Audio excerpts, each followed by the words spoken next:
भाई दूज की कहानी। एक बुढ़िया माई थी। उसके 7 बेटे और एक बेटी थी। बेटी की शादी हो चुकी थी। जब भी उसके बेटे की शादी होती, फेरों के समय एक नाग आता और उसके बेटे को डस लेता। बेटे की वहीं मृत्यु हो जाती और बहू विधवा हो जाती। इस तरह उसके 6 बेटे मर गए। 7वें की शादी होनी बाकी थी। इस तरह अपने बेटों के मर जाने से बूढ़ी माई दुखी होकर रो रो कर अंधी हो गई थी। भाई दूज आने को हुई तो भाई ने कहा कि मैं बहन के घर से तिलक कराने जाऊंगा। माँ ने कहा ठीक है। उधर जब बहन को पता चला कि उसका भाई आ रहा है तो वह खुशी से पागल होकर पड़ोसन के घर गई और पूछने लगी कि जब बहुत प्यारा भाई घर आए तो क्या बनाना चाहिए। पड़ोसन उसकी खुशी को देखकर जल भुन गई और कह दिया कि दूध से रसोई लेप, घी में चावल पका। बहन ने ऐसा ही किया। उधर जब भाई बहन के घर जा रहा था तो उसे रास्ते में सांप मिला। सांप उसे डसने को हुआ। भाई ने बोला, तुम मुझे क्यों डस रहे हो? सांप बोला, मैं तुम्हारा काल हूँ और मुझे तुमको डसना है। भाई बोला, मेरी बहन इंतजार कर रही है। मैं जब तिलक करा के वापस लौटूंगा तब तुम मुझे डस लेना। सांप ने कहा, भला आज तक कोई अपनी मौत के लिए लौट के आया है जो तुम आओगे? भाई ने कहा, तुझे यकीन नहीं है तो तू मेरे झोले में बैठ जा। जब मैं अपनी बहन के घर तिलक करा लूं तब तू मुझे डस लेना। सांप ने ऐसा ही किया। भाई बहन के घर जल्दी पहुंच गया। दोनों बड़े खुश हुए। भाई बोला, बहन जल्दी से खाना दे दे, बड़ी भूख लगी है। बहन क्या करे, ना तो दूध की रसोई सूखी और न ही घी में चावल पके। भाई ने पूछा, बहन इतनी देर क्यों लग रही है? तू क्या पका रही है? तब बहन ने बताया कि मैंने ऐसे ऐसे किया है। भाई बोला, पगली, कहीं घी में भी चावल पके हैं या दूध से कोई रसोई लीपे है? गोबर से रसोई लीप, दूध में चावल पका। बहन ने ऐसा ही किया। खाना खा के भाई को बहुत जोर से नींद आने लगी। इतने में बहन के बच्चे आ गए। बोले, मामा मामा हमारे लिए क्या लाए हो? भाई बोला, मैं कुछ नहीं लाया। बच्चों ने वो झोला ले लिया जिसमें सांप था। जैसे ही उसे खोला उसमें से हीरे का हार निकला। बहन ने कहा, भैया तूने बताया ही नहीं कि तू मेरे लिए इतना सुंदर हार लाए हो। भाई बोला, बहना तुझे पसंद है तो तू ले ले, मुझे हार का क्या करना। अगले दिन भाई बोला, अब मुझे जाना है, मेरे लिए खाना रख दे। बहन ने उसके लिए लड्डू बना के एक डिब्बे में रख दिए। भाई कुछ दूर जाकर थक कर एक पेड़ के नीचे सो गया। उधर बहन के बच्चों को जब भूख लगी तो माँ से कहा कि खाना दे दो। माँ ने कहा, खाना अभी बनने में देर है। तो बच्चे बोले कि मामा को जो रखा है वही दे दो।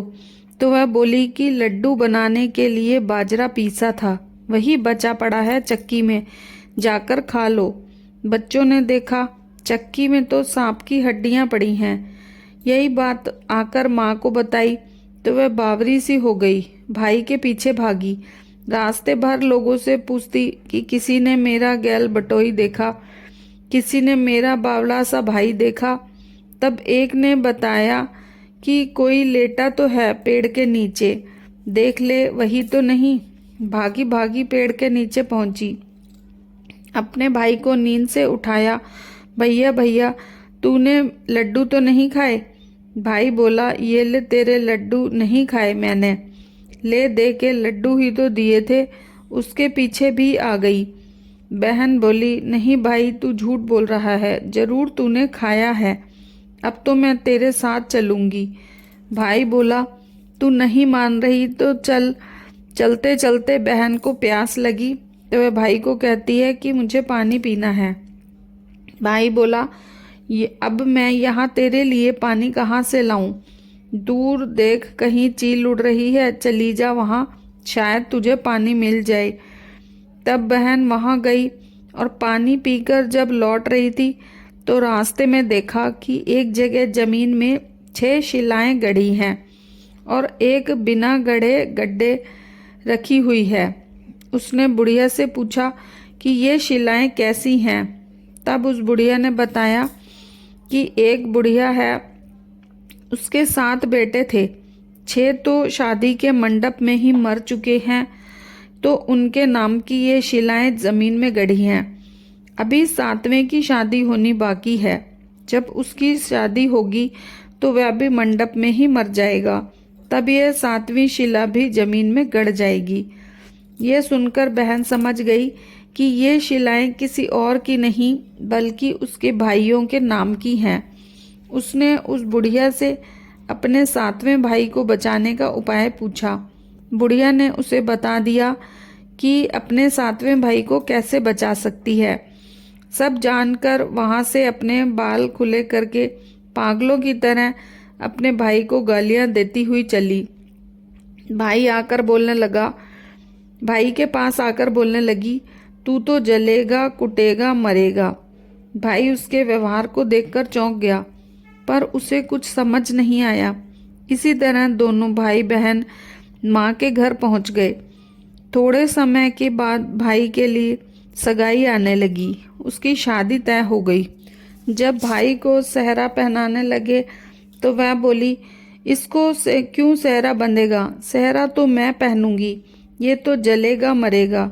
सब लोगों ने परेशान होकर सेहरा बहन को दे दिया। बहन ने देखा उसमें कलगी की जगह सांप का बच्चा था। बहन ने उसे निकाल के फेंक दिया।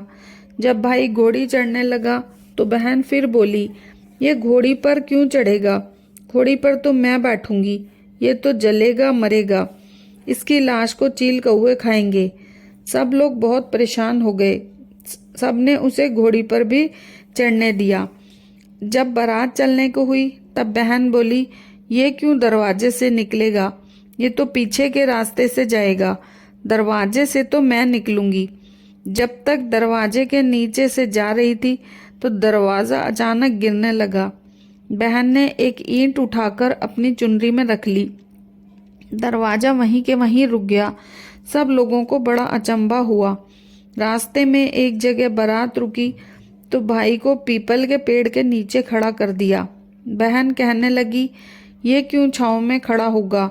ये तो धूप में खड़ा होगा, छाँव में तो मैं खड़ी होंगी।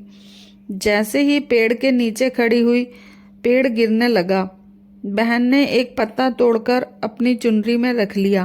पेड़ वहीं की वहीं रुक गया। अब तो सबको विश्वास हो गया कि ये बावली कोई जादू टोना सीख कर आई है, जो बार बार अपने भाई की रक्षा कर रही है। ऐसा करते करते फेरों का समय आ गया। जब दुल्हन आई तो दुल्हन के कान में कहा, अब तक तो मैंने तेरे पति को बचा लिया, अब तू ही अपने पति को और साथ ही अपने मरे हुए जेठों को बचा सकती है। फेरों के समय एक नाग आया। वो जैसे ही दूल्हे को डसने को हुआ, दुल्हन ने उसे एक लोटे में भरकर ऊपर प्लेट से बंद कर दिया।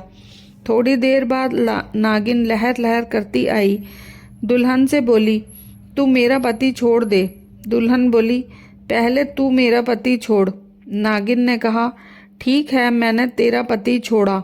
दुल्हन बोली, ऐसे नहीं, पहले 3 बार बोल। नागिन ने 3 बार बोला। फिर बोली कि अब मेरे पति को छोड़। दुल्हन बोली, एक मेरे पति से क्या होगा? बोलने के लिए जेठ भी तो होना चाहिए, एक जेठ भी छोड़। नागिन ने जेठ के प्राण भी दे दिए। फिर दुल्हन ने कहा, एक जेठ से लड़ाई हो गई तो एक और जेठ, वो विदेश चला गया तो तीसरा जेठ भी छोड़। इस तरह एक एक करके दुल्हन ने अपने 6 जेठ जीवित करा लिए। उधर रो रो के बुढ़िया का बुरा हाल था कि अब तो मेरा 7वां बेटा भी बाकी के बेटों की तरह मर जाएगा।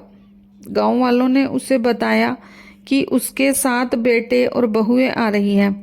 तो बुढ़िया बोली, अगर ये बात सच हो तो मेरी आंखों की रोशनी वापस आ जाए और मेरे सीने में दूध की धार बहने लगे। ऐसा ही हुआ। अपने सारे बेटे बहुओं को देखकर बुढ़िया बहुत खुश हुई। बोली, ये सब तो मेरी बावली का किया है, कहाँ है मेरी बेटी? सब बहन को ढूंढने लगे।